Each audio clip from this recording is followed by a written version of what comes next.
राधे राधे दोस्तों। हिंदुओं के 4 धामों में एक बद्रीनाथ धाम भी है। यह उत्तराखंड राज्य में स्थित अलकनंदा नदी के किनारे है।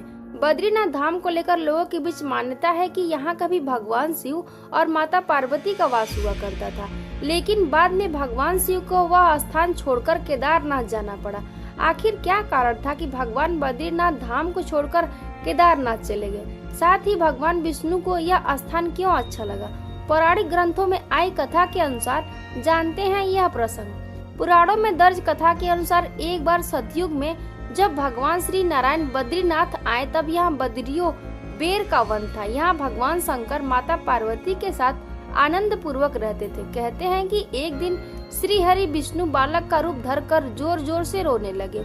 इसके रोने की आवाज सुनकर माता पार्वती को बहुत कष्ट हुआ और वो सोचने लगी कि इस बीहड़ वन में यह कौन बालक रो रहा है, यह आया कहाँ से है और इसकी माता कहाँ है। यह सब सोचकर माता पार्वती को उस बालक पर दया आ गई, जिसके बाद माता पार्वती जी ने उस बालक को लेकर अपने घर पहुंची। यह देखकर भगवान तुरंत समझ गए कि यह भगवान श्री हरि विष्णु की लीला है। उन्होंने पार्वती से इस बालक को घर से बाहर छोड़ने का आग्रह किया और कहा वह कुछ देर रोकर अपने घर चला जाएगा, लेकिन माता पार्वती ने उनकी बात नहीं मानी और बालक को घर ले जाकर चुप कराकर सुलाने लगी।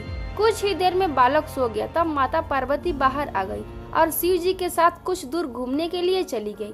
कहते हैं कि भगवान विष्णु को इसी मौका का इंतजार था। उन्होंने उठकर घर का दरवाजा अंदर से बंद कर लिया।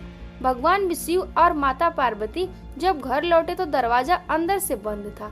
जब उन दोनों ने बालक से दरवाजा खोलने को कहा, तब अंदर से भगवान विष्णु ने कहा कि आप भूल जाइए, यह स्थान मुझे पसंद आ गया है, मुझे यहीं विश्राम करने दीजिए। अब आप यहाँ से केदारनाथ चले जाइए। कहते हैं कि तब से लेकर आज तक बद्रीनाथ यहाँ पर अपने भक्तों को दर्शन दे रहे हैं। साथ ही भगवान शिव केदारनाथ में दर्शन दे रहे हैं।